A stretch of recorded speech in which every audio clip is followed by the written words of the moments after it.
Holbrook New Media. This is Jeffrey K. Holbrook. Welcome to the audio feed from holbrooknewmedia.com. Today, Geoff and Jeffrey, the weekly catch-up. We hope you enjoy the audio version. If you want to see what we look like, I will embed the video for this episode at holbrooknewmedia.com. Hello, everyone, and welcome to another episode of the Weekly Catch-Up, show number 36. More after this. Oh, no, that's not. I'll get the right button this time. More after this.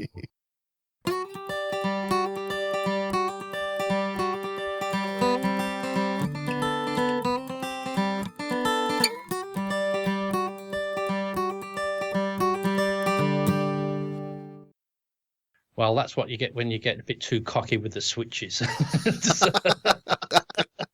You just tap buttons and you think anything will work. Anyway, and joining us as usual for the weekly catch-up is the co-host of the weekly catch-up, Jeffrey K. Holbrook. Good morning.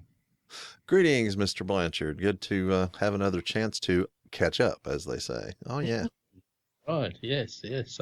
So you've got your script ready for the show? Oh, sure. Yeah, wait a minute. This is actually the last three shows. This is what I was just looking at today. So you see there isn't very much that I do. I might write something down that I may want to, kind of bring up as a subject. And then if I do, well, during the show, I keep my pen handy. So if I happen to come up with an idea for a title, then I'll go ahead and jot that down while I'm on the show. But, I know you think my titles are funny, but still. I like them. But I was reading something the other day. Well, I've got to see it. There was a little thing about non-scripted shows. Yes. But how they script them. Uh-huh. As I said, even non-scripted shows have a script. Mm-hmm. And I thought that might be interesting to see. So I suppose what it is like we tend to do. We try to have a beginning and an end. So mm-hmm. I suppose a little bit more rigid might have a beginning, mm-hmm. subject 1, 2, and 3, and an end. But we just ramble from beginning to an end, so it doesn't make too much difference to us, does it? So, really. No, I remember when I was growing up that church services that sometimes they would talk about how these real scripted churches, they did everything exactly the same way, every time, and this amount of time for this and this amount of time for that. But what happens is the very church that was talking about that actually does everything exactly in the same order anyway. They just get in that rut of doing it that way. It's funny. Well, you mentioned before we started the show that you said you can't see my microphone today. So mm-hmm. I've gone back this time to the big microphone, mm-hmm. but you can't see it. So because I love using the big microphone, but I don't like seeing it in the shot for some reason. I don't think it makes much difference. But the thing is, when you're using a backdrop and that, and you're cutting out the thing, it looks really funny because the microphone just comes out of thin air. Mm-hmm. So it's a bit awkward. But this time I've got the mic in and you can't see it anywhere. So I've done a good job of hiding it. And I think the sound's coming through okay.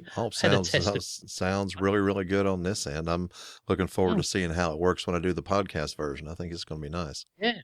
I just hope it does, but this was the microphone. I was thinking just before the show, I thought, he's going to ask me what the microphone is.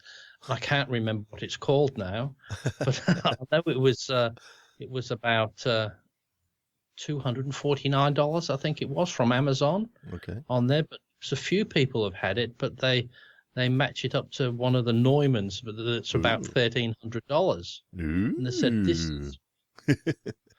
very, very cheap, but as I said, it's worth taking the risk. But I've been ever so pleased with it. It's been one of the best ones I've had, and I haven't got it with me. But it comes in its own little coffin, so it's a real wooden box, not just a bit of plastic on there. So that does really well on that one. So I was really pleased with that. So, and as I said, it's not in the shot. The only problem I have though now is.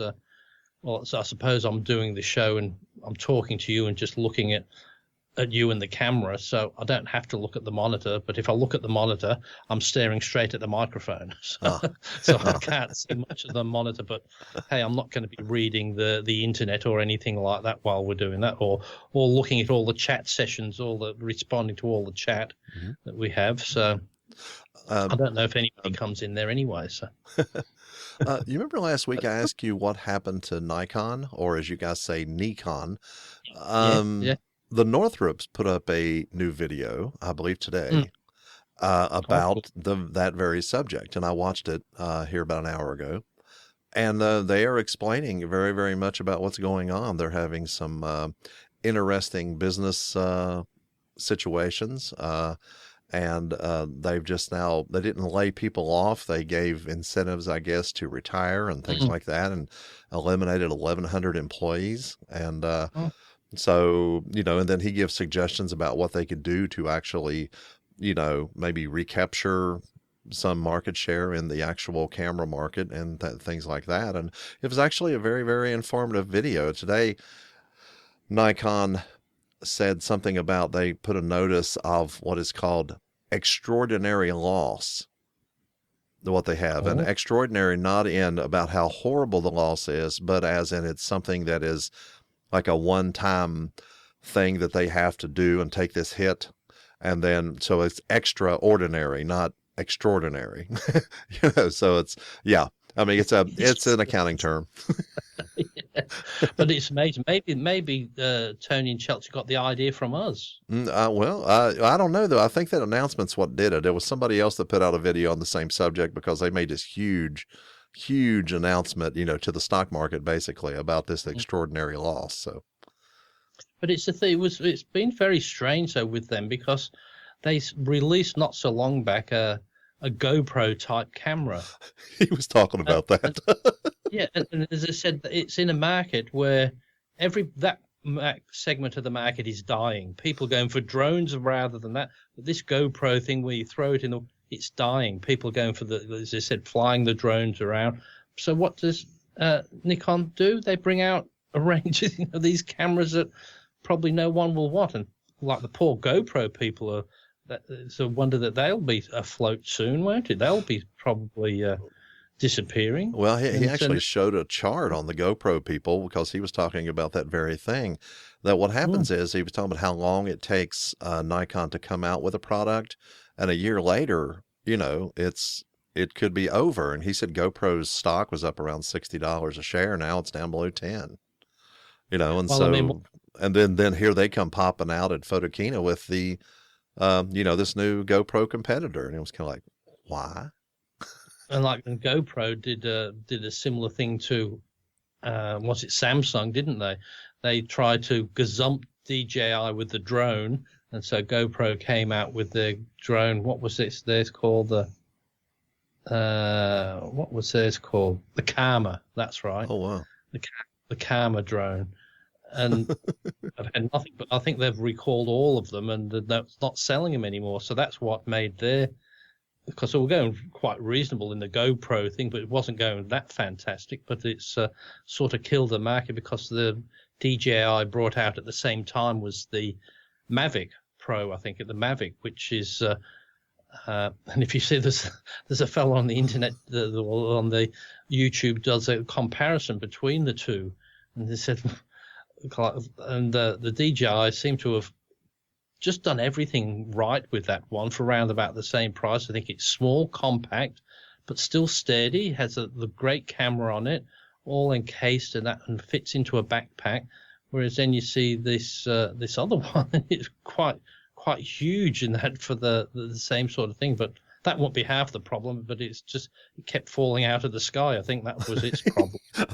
Yeah, for a drone, this could be a bit of an issue. And then when you showed a comparison where there's the hover mode, which is supposed to stay still, the DJI one, is there. Yeah. And this other one. Well, whenever you said the one was called the drone called the Karma.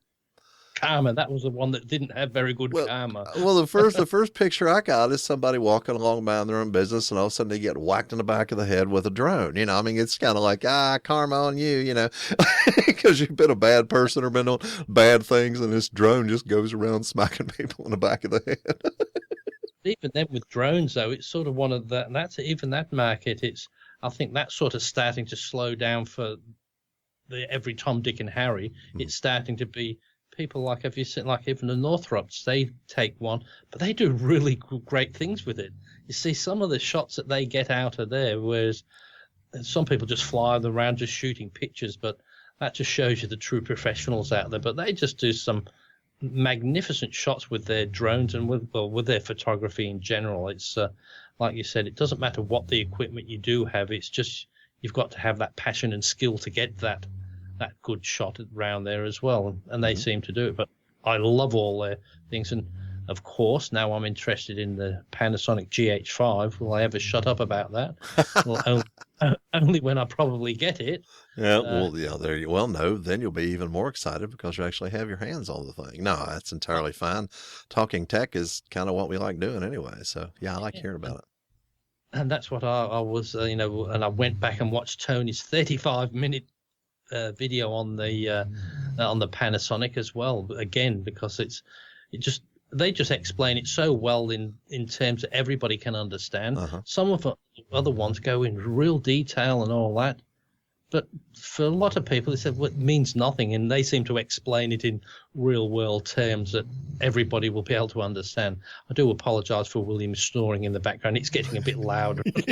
I can hear it over here. I've kind of kept my cat out of the picture, but you say as long as it's just some snoring and not, like you say, not a huge outside the door. It's it works out fine. You can still hear us. I think we'll be fine. But it's amazing when you start looking at a product for like I've got my hat set GH5 because I've been waiting for ages. And Rick said I was looking at the GH4, and he said, no, don't get that. It's bound to be updated soon. And that was nearly 3 years ago. So I thought he'd been waiting and waiting, but there's been so many people that's been pleased with their GH4. So if it's just that and better, it's got to be really good. There's not, but then again, I'll just wait until it's. But do I get it before before it's released and believe all the hype, or wait until it's gone after, and then you miss out on the free vlog upgrade to it? Oh, okay. Well, you may end up also running into a situation to where you can either get it on the date it's released, or if you try to get one immediately after that, once you see what other people are doing, then it'll be another 6 months or 8 months before you can actually get your hands on one, maybe. That's the thing, and I actually do trust Panasonic because I've got their FZ1000, and I love that camera. Rick had one and he sold it, and he just said the other day, he said, I regret selling that one.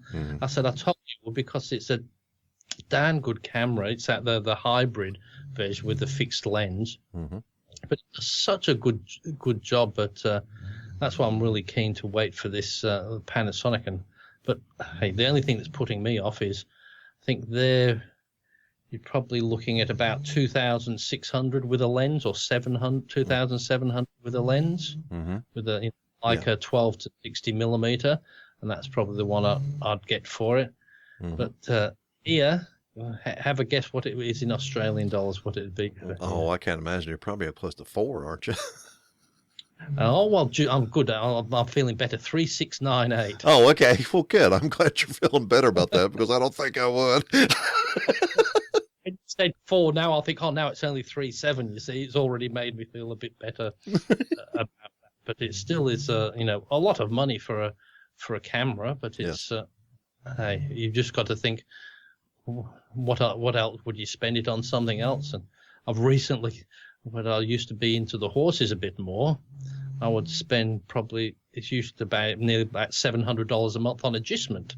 Okay. So that's only about 4 months agistment, and then you've got the 5 months worth of agistment, and you've got the same thing. But with the agistment, I haven't got a camera to show for it after it, have I? Oh, well, yeah, I guess it's consumable, I guess, whatever. It's a horse poop. That's about all I've got to show. Exactly. So That's a metaphor all by itself. And then the cameras are a bit cheaper. So if you don't use the cameras, they don't cost you anything. But if you don't use a horse, it still costs you the same amount. So yeah, well, the cameras, it used to be that way. If you didn't use them, then you wouldn't have any expense. But now, if you have a normal everyday type of digital camera, the initial cost is the biggest cost, other than maybe because a lot of people will just leave the same card inside the camera. I mean, like you say, consumer grade people will, you just use the same card in there and then just format it every so often inside the camera. And then, you might have to buy one in a year or two, but I mean, it's whereas professionals have 10 or 15 cards they're switching and swapping out. But, for a consumer grade camera, consumer grade person, really there's no cost after the initial cost, hardly at all. You just, take your pictures, and you're getting way more pictures than what you ever could before. It's not like you're developing film like we had to in the old days when we were learning. But it's the thing is you get the camera, you don't have to pay anything else, but there's always something else that like don't have a look at the aperture range of accessories. Oh yeah. Don't look at, because they're lovely. There's so many nice things. Like we was talking to Curtis about this one light they have, I think the SP20 or something, but it's like a spotlight type light, one LED, but it can spread the light out. It has a soft box you can put on it, and for about $369, it does the job of about 4 or 5 different lights, remote control and that. But for such a reasonable sort of price, that's the sort of one for most people like me to get, that don't want to spend a fortune on it, but you want a light for the multiple things, whereas a professional doesn't mind buying a light for each situation because they'll get their money's worth out of it, and it's probably easier to buy one that just does that job. So it's easier to set up. But for the likes of us, we want to have one, a hard light now and then a soft light a little bit later, and directed to a particular person or whatever. But with that Panasonic, I'm hope, because that's got the twin memory slots as well on it, you see. So nice. Okay. I'm kind of at a position to where I'm pretty sure that I'm not going to have, until I retire, I'm really not going to have a huge amount of time to do a whole lot with a nice camera. And so what I'm kind of doing is I've been out of the market and haven't paid any attention to anything photography for quite a while, for a few years actually. So I am educating myself, and I plan to educate myself over the next 3 years. And then whenever it comes time to actually retire, if I can retire when I want to, then at that point I will know what brand, what features, whatever I'm looking for. And then I can buy me a camera for retirement, that then I will have plenty of time to use, and can, kind of get more into the photographic end, and make sure also I can do some video and things with it too. So that'll be nice, because you've kind of got me to where I'm more interested in maybe doing some video, as opposed to just, taking still shots, which is what I was doing before. And that's where that Panasonic's really good, because it's aimed at the video person, but it does really good stills as well. So you don't have to have 2 cameras with you, whereas usually if you had a camera with a great video performance, great to use, and that, the pictures usually suffer. You can get a mediocre picture out of it, but they're starting to do it so well. And the thing I like with those type of ones is, with a video camera, I don't mind taking a film with it, but people just seem to not like you doing it with that. It seems like it's a film camera. What are you filming? Where it's a DSLR, when you hold that up, nobody seems to complain about that, really. They're expecting to be taking pictures, but they don't mind still pictures, but they don't like video. But they don't know that you're taking video on them anyway. So. Well, I have so many, though. Whenever I was taking video on, like, we have a couple of bridge cameras. We have a Sony, and I'm trying to remember what my other one is. But anyway, it's a 12 megapixel for, regular pictures. And my wife's is like 14 megapixel. I think it's a Sony. No, it's a Nikon. Anyway, so you're holding that up and you're videoing, and people look at you and they go, yeah, because they think you're taking a standard picture, and there's this big freeze, and they're waiting for the flash, or they're waiting for the shutter sound. It's just, they're just sort of looking at your video doing this. And so it's kind of an interesting effect, this unnatural pose that they're doing simply because they're expecting you to actually take an image rather than be videoing. So you hear on my videos all the time, I'm videoing, I'm videoing, I'm videoing. Video, move. Well, it was funny. We had Hugh Brownstone on Tech Down Over this week, and one of the things he was saying about he got his love of photography from his parents and that. And I nearly felt like saying that's the one thing that really put me off photography. I didn't do it until I got sort of older, because I don't know, but I used to dread when Dad used to get the camera out. Oh, did you? Oh no, because it was a major operation to take a picture. It was a bit like, oh, you've got to set this. Yep, now set that. Oh, look, the sun's only up for about 8 or 10 hours. We've got to get it done. And then you do that. And then, okay, yep, click. Oh, now another one. Oh, God, that was 3 hours out of your life. So, you won't get those 3 hours back for that one still shot. That whole thing, it compressed 3 hours down into, 1/64th of a second. Yeah. And, whenever he did, he never got any pictures out of focus. After all of that, you better not. And, I was shooting my niece's wedding, and her dad or her grandfather hates having pictures taken of him. And so there's this huge group, and it's my family and their family, and there's close to 30 people in this group. Okay. And so I'm on a ladder back away from everybody, and then I've got to set the timer, and then I've got to run up and get in a picture too. And so anyway, I'm up here and I'm getting things set up, and this is happening, and all of a sudden I hear her grandfather say, "Geoff, just take the picture." Because, I knew the guy since I was a kid, because I went to school with, my brother's wife, and she was the head cheerleader, and I was the captain of the basketball team, and he reffed our games, and so I've known this guy for decades. And so Geoff, just take the picture. He was really, really getting tired of you seeing back there going. Well, did you hear the sort of the famous one about 6 to 8 months ago? It was Prince Philip, the Queen's husband. Yeah. They had a family portrait done, and the photographer's there, and he's getting a now going, and he wasn't quite as polite as that. He just said, "Take the Yeah. Oh, okay. I do remember hearing about that.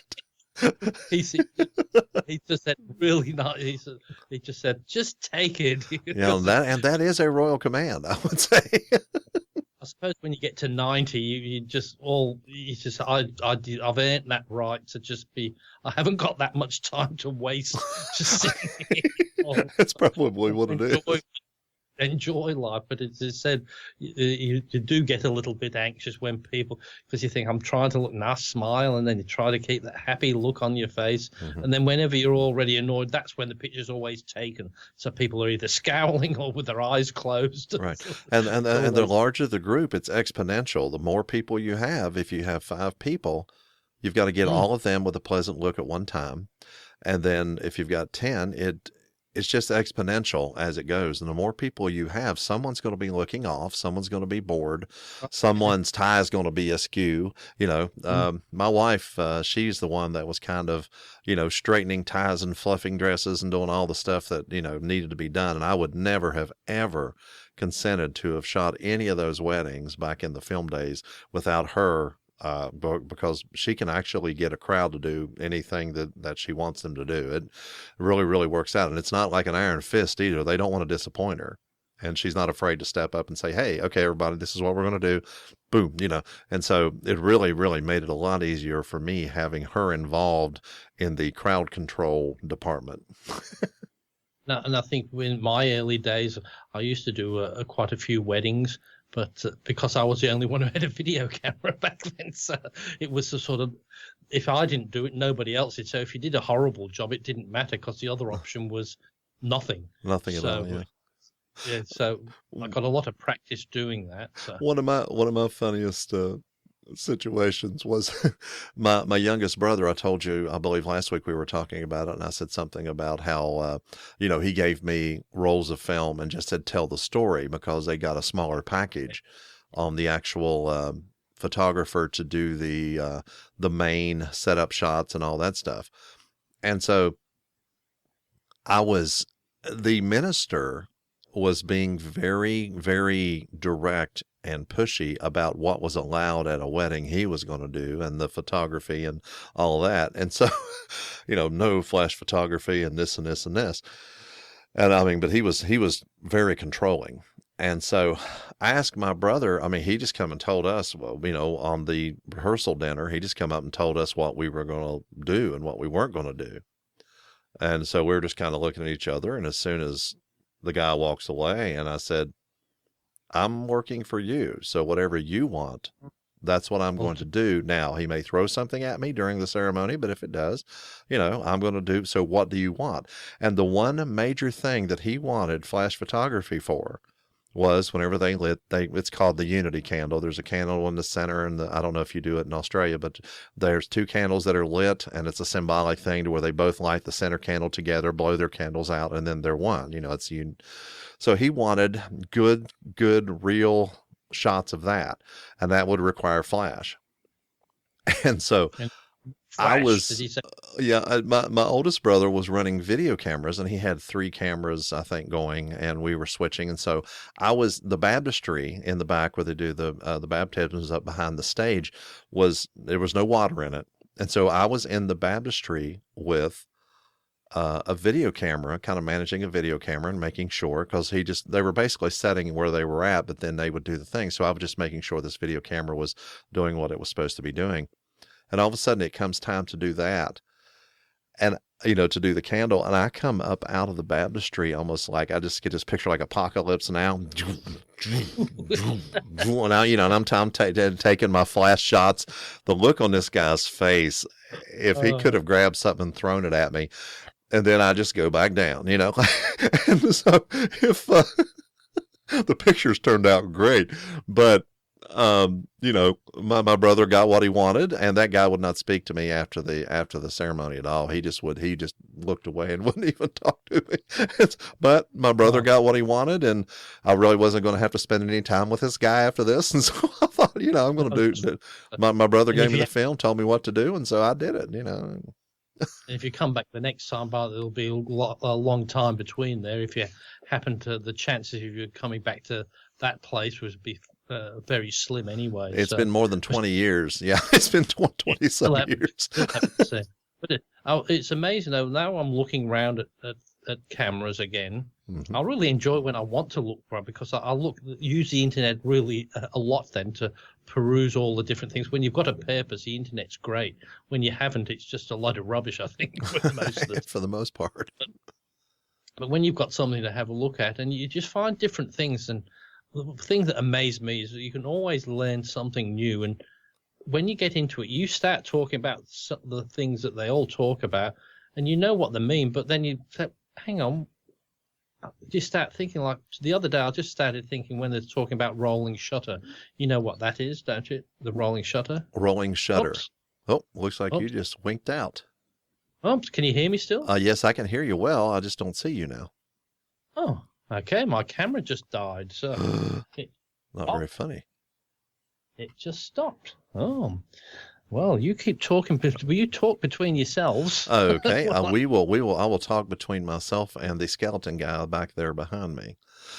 We had an interesting situation at work the other day. There was a thing where there's a bunch of guys who are doing some maintenance work. They're actually remodeling one of the bathrooms. It's over close to the work area in the postal plant that I work in. And so they're over there minding their own business. And I go walking up to the door, and I know all of them. And I said, hey guys, I just wanted you to know, what a horrible job you're doing. And, that this is good enough for government work, but it's a horrible job you're doing here. And I just want you guys to know that. Of course, they know me well enough to know that I'm just goofing off, and they're remodeling this bathroom, putting up tile. I mean, it looks great actually, and one of the guys looks at me and looks at the other guys and says, don't listen to a word he says, because he can't hammer a nail. Oh, And I said, "You've been like listening to my podcast, haven't you?" And he said, "Yes, I listen every week."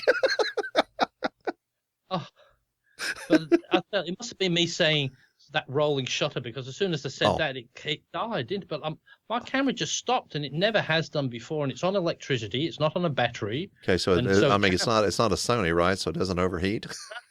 No, and the thing is, the battery, it can't have, the power can't have gone off and it's been going on battery because there's no battery on the back of it. Oh, okay. So, well, maybe that was the whole problem. And then it just went dead, didn't it? So yeah, just went off, but we could still hear you. she said weird because it said that's connected to a different thing. So the stream never went down. It's just the camera did. And I was a bit scared that when I switched it back on, I would have to reboot everything again. But luckily I didn't. Mm-hmm. But what I was saying is, the thing about rolling shutter, you've heard about that and what that does? No, I have not. That's the thing. I have never heard of that term before. Okay, well, we'll say that's the thing where sometimes you hear it all. So what rolling shutter is like when you say there's a straight line, there's a straight line, and if you film it, if you're going quick, that straight line bends like that. So you have buildings will bend if you go quickly because the technology's not that quick enough. So the way it scans the information, so it bends. Oh, okay. We always call it convergence.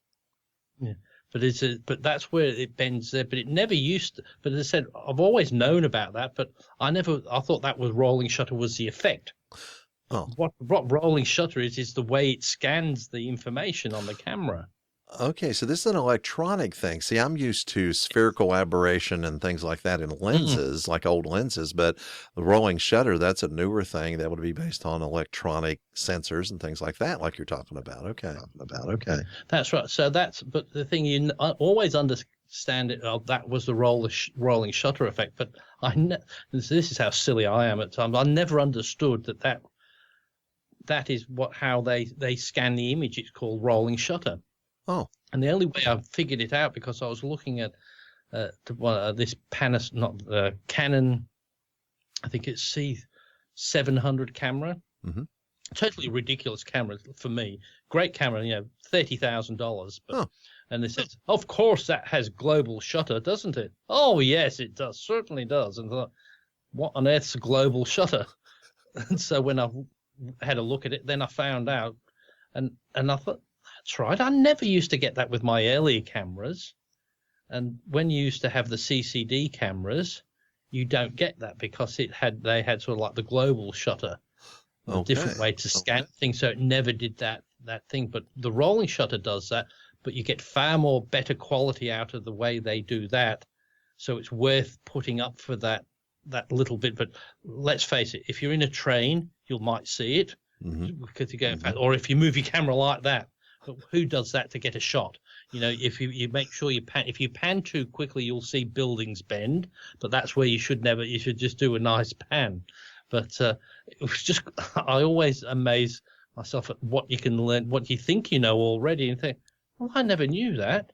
And I thought, how silly can I be? I've been doing all of the you say about the rolling shutter and that, and you don't really understand what it's about. And then you think back, well, my old CCD camera never used to do that. Well, no, because that used to do it in the other way, like the ones with the global shutter do. But now the big end camera's got that global shutter again, but they've got all the same the advantages of the ones with the rolling shutter. So really strange on that one.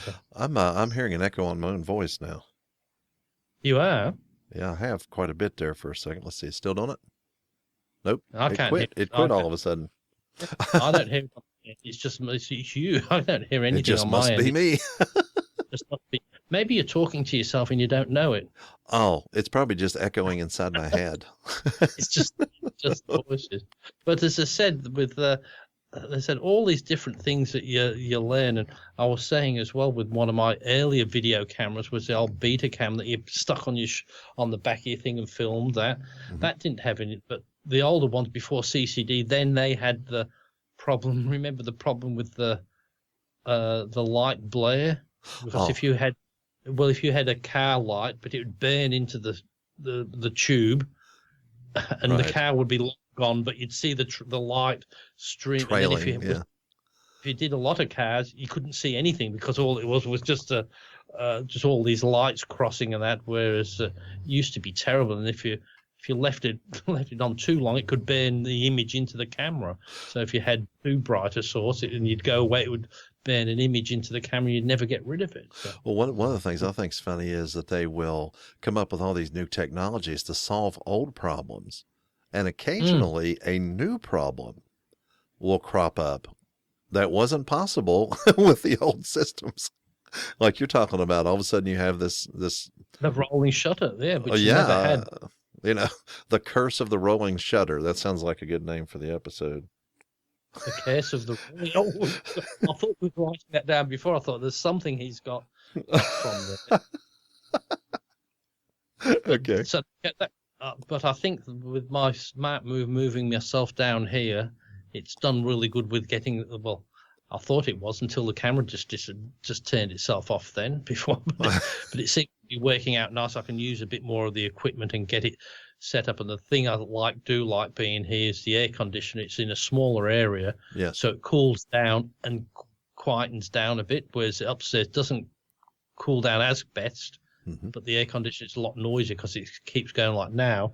This is going next to nothing, the air conditioner now, but it's still fairly warm here. It's been about 85 here today, a reasonable day. But then we're going to have a few cold days in the next few days. So probably put the heater on soon. And that's another thing. When I'm stuck in here in the winter and it's cold, what we call freezing, 10 or 11 Celsius, which what's that, 50 of... Is that about 50 or something? About like what we had today is about 40 degrees today, yeah.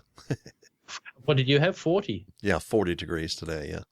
Because the other week it was just having -4 or something. Oh, yes. It was 18 the other day, and then it got up into the 60s, and now today it was like 40 pretty much the whole day. I think it actually got down to 30 the night before. So, yeah, it's... I was just going to say we had with the... looking at the cameras and that, and I said it was a Canon C700 I was looking at, and I'd had something I never got to talk about it, but I was commenting about. So I saw that one, and that's about $30,000. I thought for the C700, but I thought, but then you look at the way I look at things, then it says, "Well, gee, the Canon C300 is really cheap."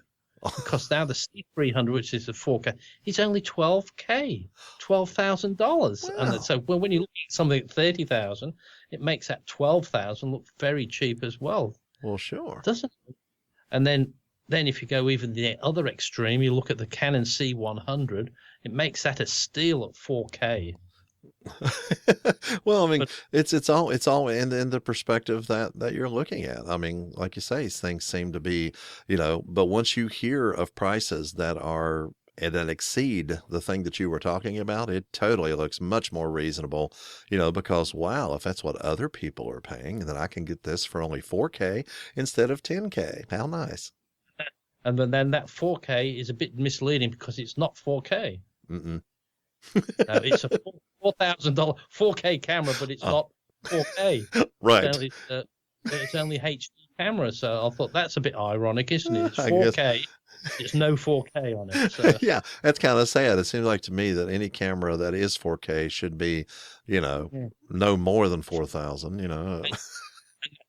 That C700, which is $30,000. I have a feeling, by looks, I don't think it records. Okay, you have to have a separate.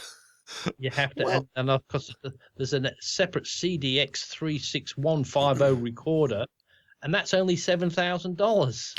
Well, see, that's something about that's something about my philosophy on things.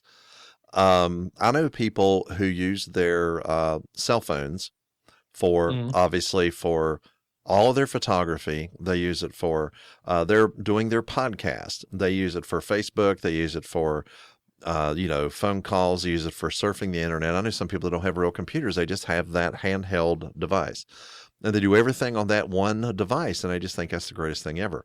I have always wanted specialty items that just take care of what that one job I want them to do. Now I end up with more items, but that's why I use digital recorders for my audio. instead of my regular computer where something could go wrong, and so I'm and my phone is probably 5 years old, and I can get on Facebook, although it's complaining that I need to update the app because it's out of date. But the problem is every time I try to update it, it says I don't have enough memory in the phone to update the app. So I guess I am getting pretty much a diminishing return now on this old phone. But I just use it for texting between my wife and myself for the most part, and then making regular phone calls, which I don't make that many. Mainly, family members, and that's it. I mean, I really don't spend much time on my phone. Whenever I check Facebook and I check the internet, I always come down to my little base station right here where I'm doing this show now and use my computer for that, because that's what computers are for. And then when it comes time to recording, I use my recording devices to do that. Whenever I take a picture, I use my camera to do that. And so combining everything, it seems to me that some of the jobs that you do with an all-in-one device would suffer if you don't. I worry most about a podcast, because let's say your podcast goes 10 minutes over, completely fills up your iPhone, and then it just crashes. I worry about that. I really do. I love that doing audio and like using the MacBook Pro, recording it, and I always worry because you do it to record, and if you're recording for 20-30 minutes, how do you know it's saved it properly? Whereas a proper audio recorder, it's doing it straight away. Well, that's what it's designed for, to switch on, and it will die when the power dies. Sure. Whereas a laptop's not really designed to do that. It can have so many interruptions, and if it loses that, if it switches off, and it's done that to me once, but well, with me moving the gear, now I've got one of the Aphex spare, so I think I'm going to put that into my little dungeon where I can record, because I've got a little room I go into record. But I thought this time I'll put that in and just output it to my digital recorder, because there's no point. What's the point of having the computer? It's just raw. You don't do anything. It's nothing special in this, whereas the digital recorder actually will do a better job. And then you can dump the file and do whatever you want with it. Oh, sure. I mean, you use it as what you're doing is using a very complex computer for a simple recording device. And so that's my Zoom H5 here. I love this thing. Whenever I format the card I've got in it, I've got 32 hours of audio that I can do on this card. I got as big a card as they would let me get. I'm trying to remember the actual size, but I've got 32 hours, and I'm doing this not in if I think it's 120 some hours if I do it in MP3 format, but I don't do that. I'm doing it in WAV, so I'm not losing anything out of it, and definitely a higher resolution of the WAV. And so I'm doing a really high quality file, and I've actually done, professional voiceover style work. The digital recorder does just fine. I've never had a syllable drop out of it like I have on a computer before. And I'm thrilled. I love this thing. And if I had the money, I'd buy 2 or 3 more, because I just like having them. And because that got me thinking, because I know you go out from one thing and into another. So I thought, well, I can do that with the Aphex. Now I'll do it out from there into the computer. So what's stopping me from doing it from that into the digital recorder? And the thing is, with the digital recorder, with a couple of AA size batteries, you get about 50 hours recording on it. Whereas your laptop, if you haven't got battery, you're lucky if you get an hour with that without running out of battery. So you've got quite a long thing, and they're made to just record, so you can have it to the end of the top of its capacity, and when the battery goes, it will do a faithful job. So, like you said, there's horses for courses, isn't there? There's exactly. And these all-in-one devices, yes, they do great, but they do a bit of everything nicely, but not anything excellently. So yeah, well, and around here they say, you're a jack of all trades, but a master of none. That's what I feel about because I think I like do a lot of everything, but I'm not a master of anything.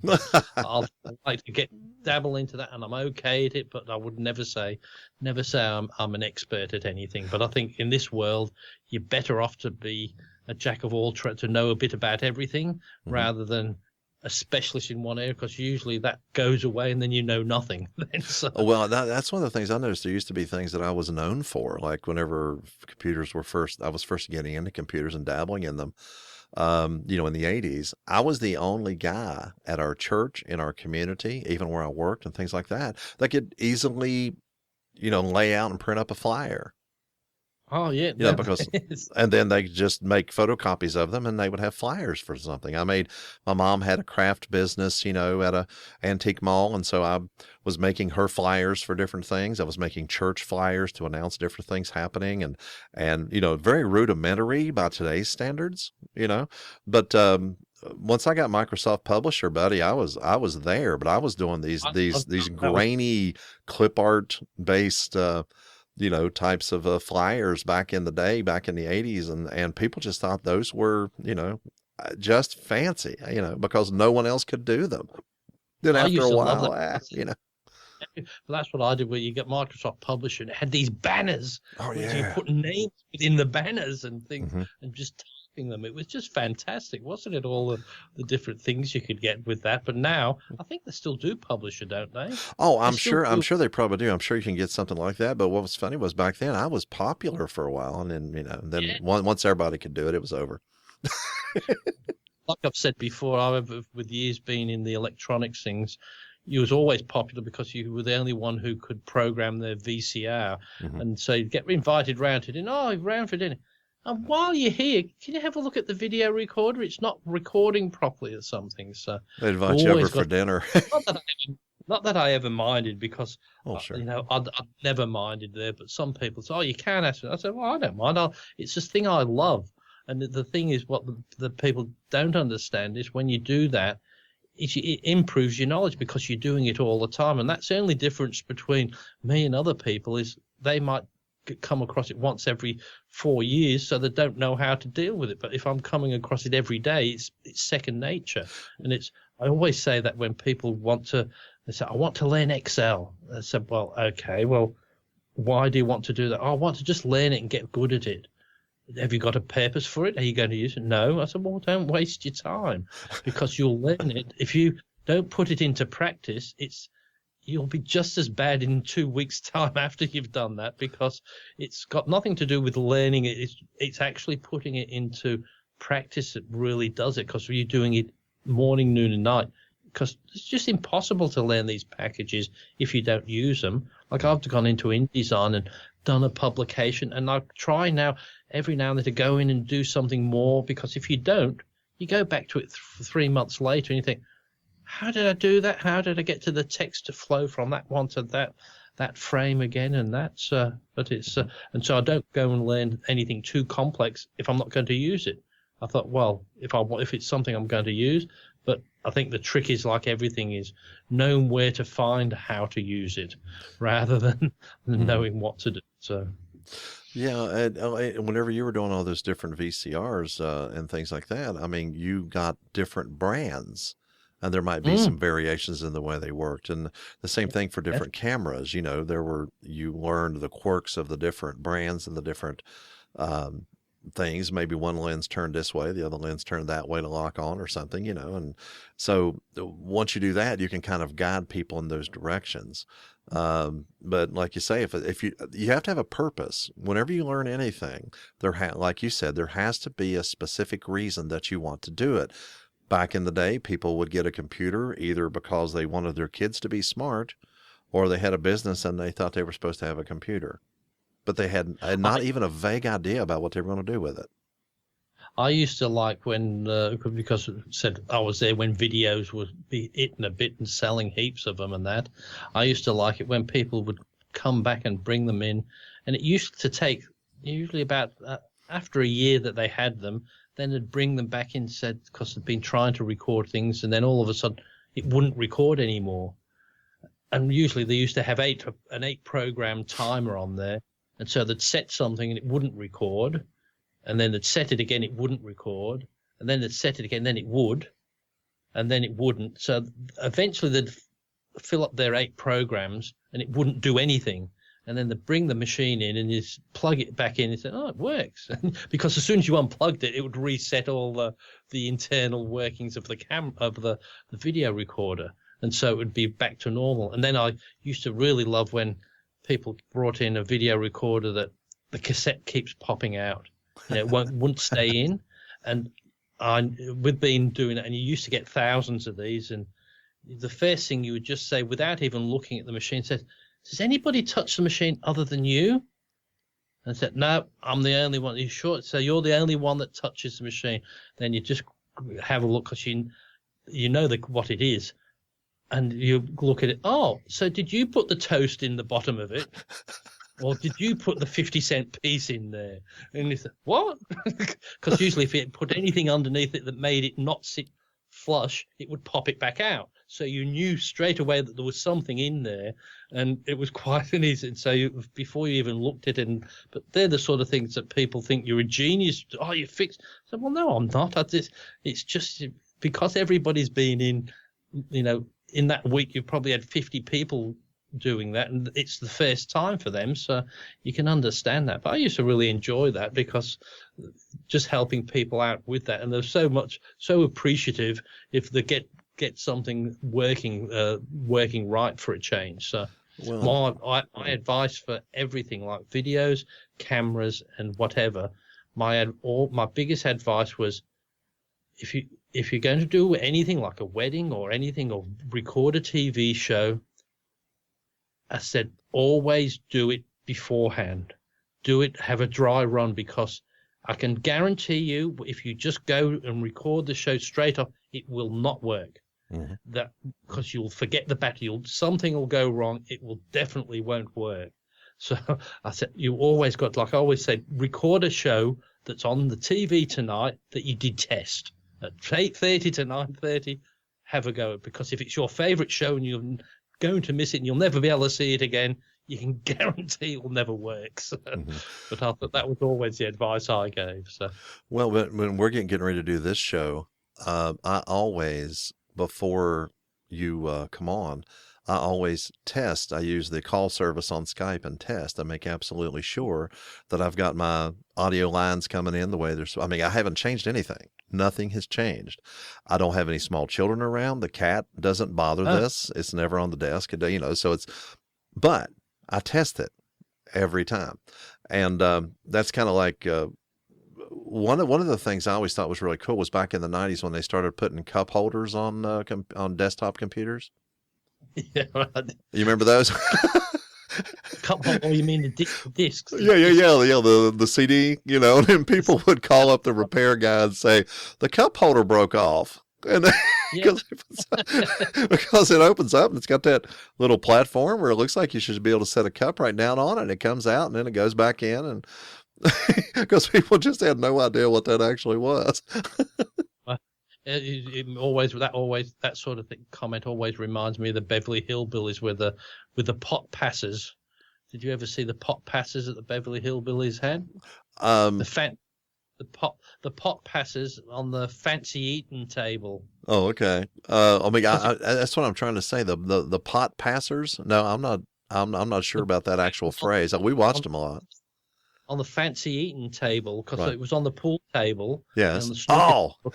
To the cues, and they used to pick the pots up with the cues and push them around. And that was a pot passers, and I thought, because they thought that's what they. And I thought that's an example.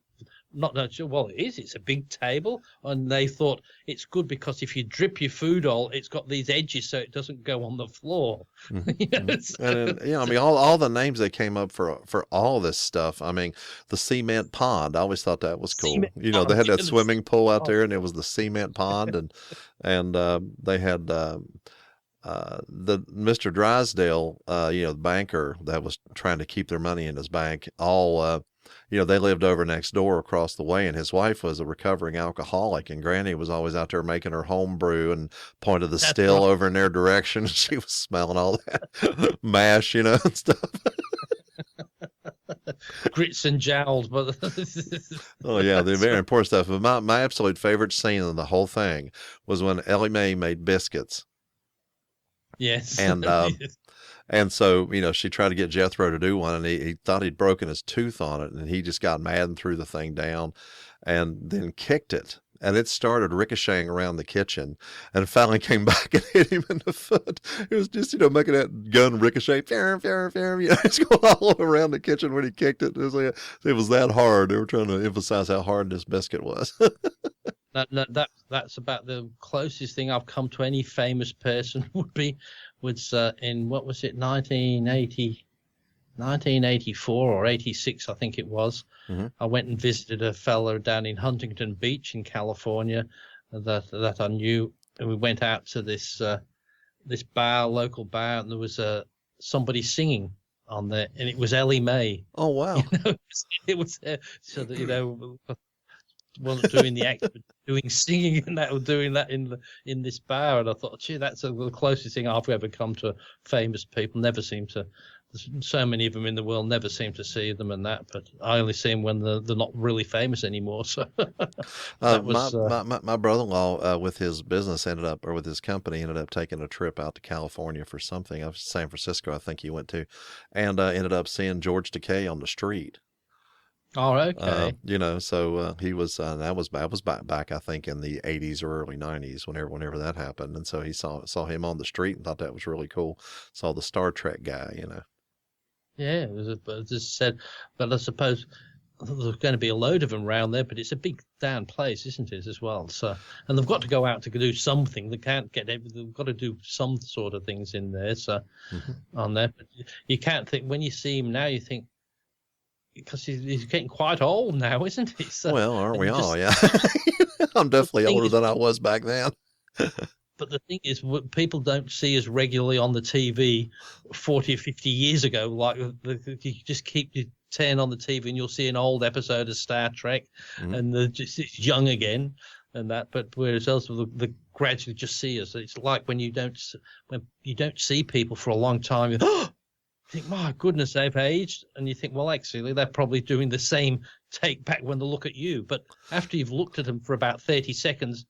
They don't look that bad anyway. It's just because you haven't seen them for a while. But I always think if you have a bit of a shock, you say, well, just think what they're thinking on the other end. They'll be thinking exactly the same as you're thinking that end. So, but that's one thing that's in this world we can't change. We're all getting older. So. Well, I'll tell you what, growing old is not so bad when you consider the alternative. Growing old. Right. That's kind of bad. So yeah, growing old is just a natural progression here. And I said, I don't care. I said, was it 55 my next birthday? I'm just thank goodness I made it this far. And I think a lot of people don't. So I'm just thankful for every day you've got on this earth. So just got to enjoy it while you can, and just as I said, be thankful for what we do have. So we're not getting religious, but it's just common sense, isn't it, really? Well, like you say, I come from a very, Christian religious background without any trouble, so I have obvious beliefs on that other end of the thing. But still, at the same time, though, spending all your time worrying about such things, I don't mean religious things. I mean worrying about getting old, because time is passing. And, to me, you don't really truly get old until you have nothing else to look forward to. Oh. And like you said, when you said about worrying about things, it's just, I quite often do that when I have holidays. And they think, I'm on holidays, it's nice. I should be doing something. I'm not doing anything exciting, but sometimes if you just have that's what I like, having 2 or 3 days rather than a week off work, because you haven't got enough time, so you enjoy doing absolutely nothing. Yeah, it's okay if you can't commit to something that's like painting the bedroom or something that's going to take you 2 or 3 days. If you have a shorter period of time, then I guess you can just not have to commit to anything, and you have license to not do anything. Yeah, I don't mind though if I'm doing things like a painting, because whether you like it or not, you're busy. That's what you've got to do it for. It's just when you really haven't, you've had a break and you thought, I should be going away somewhere. But sometimes it's just as easy to plod around. And sometimes I think the days go so damn quick. So how did I ever fit in, 8 hours at work because you get up, you do this when you're on. So hang on, I haven't done anything, and the day's gone. Right. Now, my dad, after he retired, I asked him about 6 months later how it was going, and he goes, "I don't know how I ever had time to work." Because at that point, then he was able to commit to these longer term projects that he didn't have time to do whenever he was working. And so he was so busy doing all those things that he never had the time to do before that he was not sure how he ever actually had time to go anywhere or do anything. What puts me off everything when I always think of, do you remember the show Petrocelli? Yes. I always think about him when I do, because he never got he was always living in his caravan, and never got that damn house built ever, did he? No.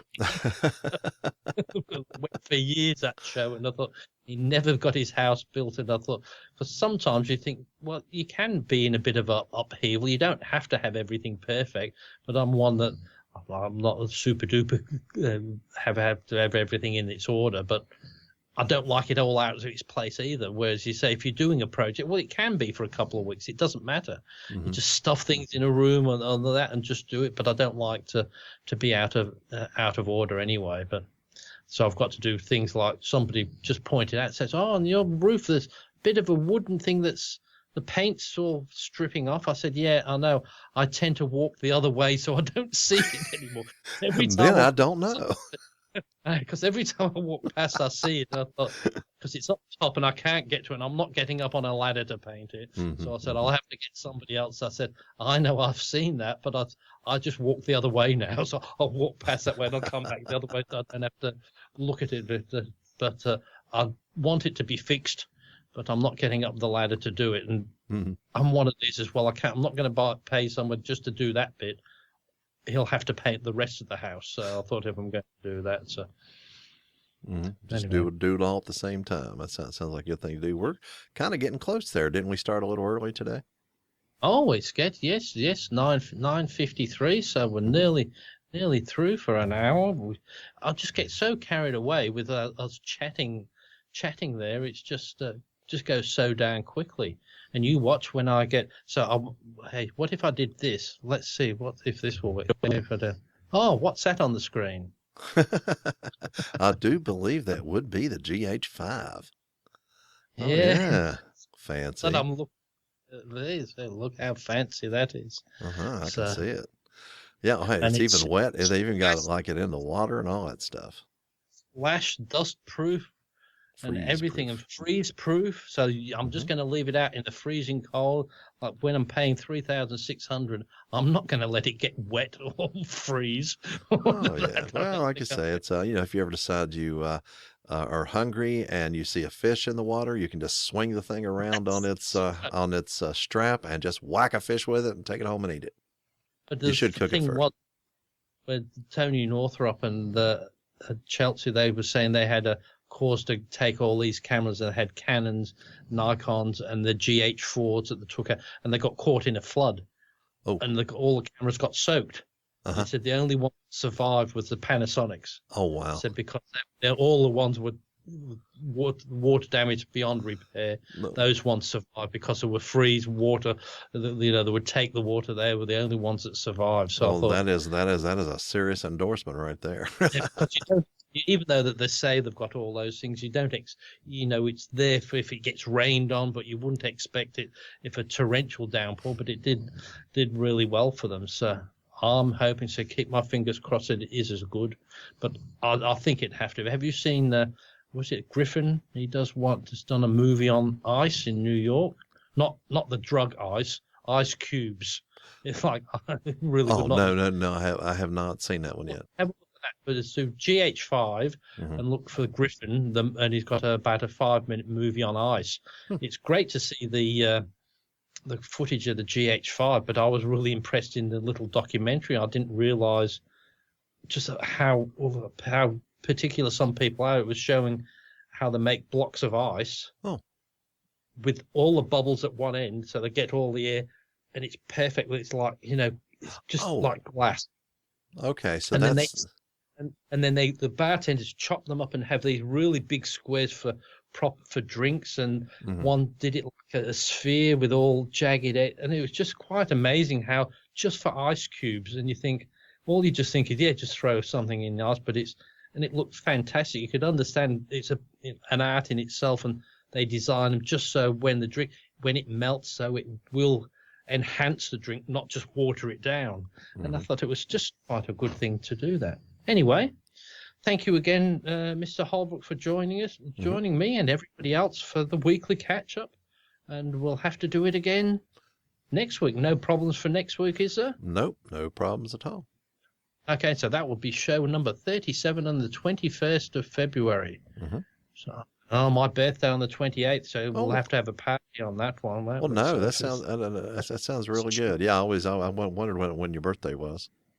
Yeah, so we'll have to have a party on air, and I'll have streamers and all that. Yeah, no, I could probably use a hat. Probably. I said now I'm old enough to be able to go into a retirement village because you've got to be 55. Oh, do you? So, okay. But I'm really looking forward to that one. So anyway, everybody, bye for now, and see you next week. Thank you so much for listening. Links for a free subscription, feedback, and everything else we do is at holbrooknewmedia.com. You can find all things Geoff Blanchard at geoffblanchard.com.